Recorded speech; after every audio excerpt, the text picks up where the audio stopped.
Sega.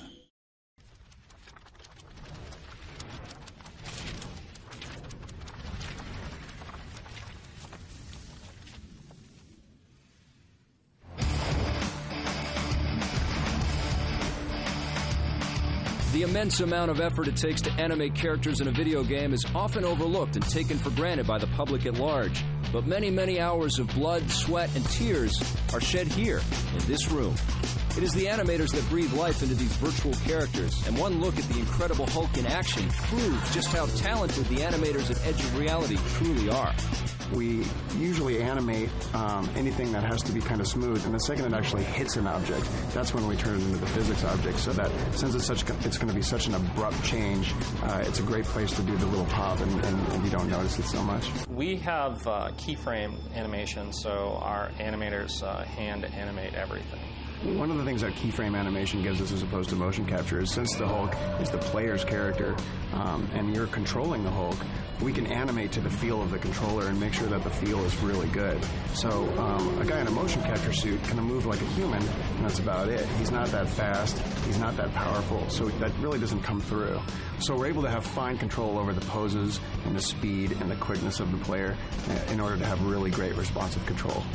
Unlike traditional human characters featured in video games, the animators at Edge of Reality had to work with a larger-than-life beast. So where best to start than the Incredible Hulk's closest real-world counterpart? We've hired bodybuilders to come in, and we took a lot of pictures and a lot of video of them flexing their muscles and getting into poses that are actually similar to some of the moves that Hulk does. The next-generation technology of the new video game consoles also gave the artists more power when it came to creating their characters.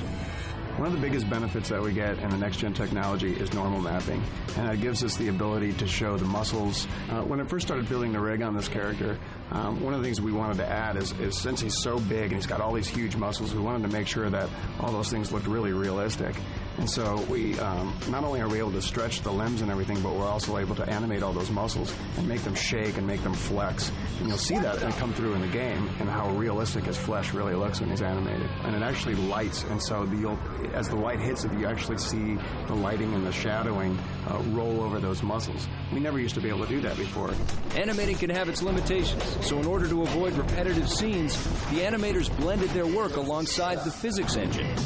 One of the great things about the physics in the game is that everything kind of seems to bounce off everything naturally. If we were to animate that one thing blowing up, you'd see the same animation over and over again. Things will bounce off each other, and it'll feel different every time, and it actually makes the world much more interactive and feel like you're really affecting the world as opposed to just playing animations over and over in the game.